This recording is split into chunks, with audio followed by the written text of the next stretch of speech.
चहा चपातीचा नाश्ता केला. तुम्हाला काय वाटतं, रोज बिस्किट खाण्यात मजा आहे का रोज चहा चपाती खाण्यात मजा आहे? मला तर वाटतं बाबा, रोज बिस्किट खाण्यापेक्षा चहा चपातीत जास्त मजा आहे. पप्पा पांडुरंगाच्या काकड्याला गेलं होतं. तिथं प्रसाद म्हणून पोहे वाटलं होतं आणि पप्पाला आजच्याला सोमवार होता, त्याच्यामुळे पप्पा म्हणले खा तू पोहे.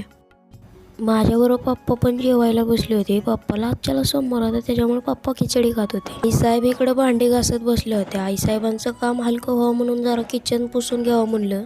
किचन झाडून घेतला. आईला पण वाटतं ना, मला जरा आराम भेटला पाहिजे, मला पण जरा वेळ बसायला भेटलं पाहिजे. रात्रीच्या वालावरचं कापड जरा सुकलं होतं. आम्हाला जायचं होतं वाल तोडायला. 10 वाजेपर्यंत रेस्तोवर तर वाल सगळी सुकून जाईन, त्याच्यामुळे थोडं पाणी मारून घेतलं.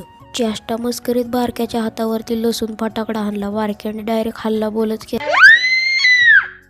आम्ही निघालो होतो वावरात वाल तोडायला. पप्पा म्हणले बारक्याला काय करत नको जाऊ. मी ज्या डंप्यात शेंगा तोडतो ना, त्या डंप्यात पप्पाने पाणी भरून ठेवलं होतं. निळ्या डंप्यात खाली केलं. म्हणलं आता तोडाय मोकळा झाला. पप्पांचं बरं आहे का, रानात आला की एक ड्रेस, घरी जाताना दुसरा ड्रेस. आम्हालाच कुठं अक्कल नाही असली कपडे आणायला. मला तर असली कपडे अजिबात नाही आवडत घालाय.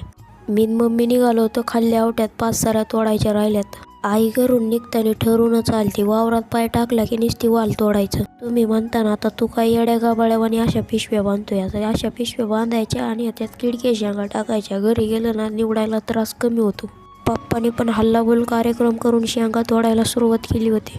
मी पण शेंगा तोडायला सुरुवात केली. आता बघा, शेंगा तोडताना एखादी शेंग किडकी गावली ना, लगेच ह्याच्यात टाकून घ्यायची. कसं असं पद्धतशीर, घरी गेल्यावर त्रास नको. पप्पांच्या सरीमध्ये ना शेंगांचा गड होता. त्याच्यावर मला एक डायलॉग आठवला. मला हडपसरला जायचे, घाई गडबडीत तोडायचं राहे. मी निघालो होतो भरलेला डबडं वाचायला. विषय असं झाला की थोडं पुढे गेले की लगेच डबडं भरते. त्याच्यामुळे 5 साऱ्यांपैकी ना 3 साऱ्या घेतलेल्याच होण्याची शक्यता नाही असं मला वाटते. ह्या गोणीमध्ये मम्मीन पप्पाचे 2 डंपे टाकले ना, ही गोणी भरून जाईल. मग काही 10 वाजेपर्यंत टेन्शन नाही. 10 वाजेपर्यंत किती होईल तेवढं तोडायचं, नंतर डायरेक्ट घरी निघायचं.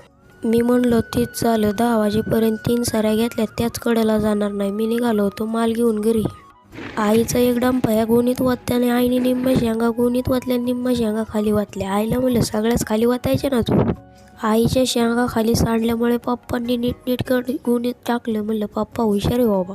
सगळ्यांनी एक एक काम केलं. मला म्हणले आता तू गोण शिव. म्हणलं आता वर्षभर वालीच्या गोण्या शिवून टेलरच्या पोटावर पाय नाही पडला म्हणजे बरं झालं. कमराला बांधलेल्या पिशवीमध्ये एवढ्या किडक्या शेंगा सापडल्या, किती फायदा झाला बरं.